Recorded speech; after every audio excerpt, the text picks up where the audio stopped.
guys, so we're out here today with the SRK 400. This is one of the 4 motorcycles that QJ Motors, the Chinese manufacturer, launched in India just last November. Now this motorcycle retails for 3,59,000 rupees ex-showroom, and as you can tell by the looks of it, it's really mean and aggressive. But does it have the go to match the show? We're about to find out.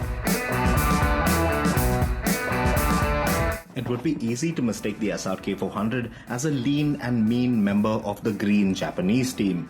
It's got that sleek, aggressive look all over, from the chunky front tire with its twin discs, down to the brawny hunched forward tank and midsection, through to the sculpted seat, back to the wide flattish tail.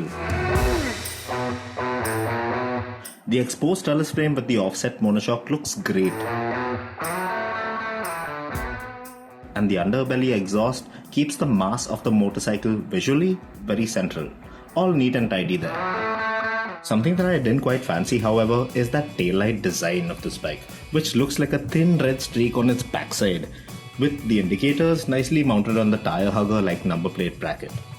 What caught me by surprise though with this Chinese model was its level of fit and finish, because from the paint to the quality of plastics, this bike feels solid and put together really well. From the switchgear and panels to the feel of the bike at the bars, the SRK 400 doesn't feel overly light and flimsy, which is quite unlike most of the products that have come our way across from China. On the features front, this QJ motorbike gets just about what you could term as a decent amount of functional features, like LED projector lights, DRLs, and backlit switchgear. But what doesn't really match up to the modernity of it all is that rather simple looking LCD screen, which reads out just basic information. No fancy Bluetooth connectivity or keyless functioning gimmickry here, but you do get dual channel ABS, which is calibrated quite well. The SRK 400, one of the main highlights of this machine has to be this parallel twin engine. It's 400 cc's, liquid cooled, 8 valves, that means 4 valves per cylinder. Man, this engine is a real treat. Now, it makes around 41 PS of maximum power and around 37 Nm of max torque. And although it's not the most powerful engine out there in the market, well, its way of functioning out in the city is just so tractable. You can pull away from around 40 kph in 6th, that's top cog. And out on the highway, revving through the gears, banging through that gearbox, man, it's so smooth, refined, and it really wants to go for it. It's just so fun and enjoyable that you'll really have a blast with this machine. The moment you fire the SRK 400 up, you can tell of this engine's potency. While the clutch is light and allows you to get off the line cleanly, when you open the throttle expecting enthusiasm, the SRK 400 does anything but disappoint. The numbers on the digital dash climb in a rapid manner, and the sweet sound of that stock underbelly exhaust acts as the proverbial cherry on top.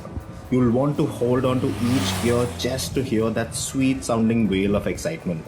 And the shove does feel grand. This twin cylinder definitely shows off its potency surprisingly well. Although the SRK 400 is a bit on the hefty side, weighing in at 186 kg curb, well, it doesn't feel like a real task managing this bike about in the city, and it isn't a real hassle out on the highway either. But if you're the spirited riding sorts who's just taken a ride on one of the KTM 390 Dukes, well, this one definitely won't feel as sharp and agile on the trot. Out here, your riding posture is slightly more relaxed, and it isn't as aggressive as something like on its main rival, which is the KTM. Still, the chassis and the suspension holds up very nicely at pace, and the bars aren't as far wide apart, so riding over fairly long stints won't be really tasking on your palms and back.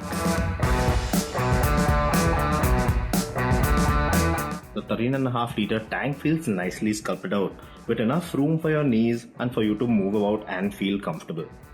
The USD fork up front feels a bit heavy to turn in at low speed, but then again, when you pick up the pace, things get a lot better, and the front end provides a good amount of feedback to keep you informed of the grand scheme of things. On the performance front, this bike wants to take you to silly speeds fast. But then again, when it comes to braking, things out here could have been a lot better.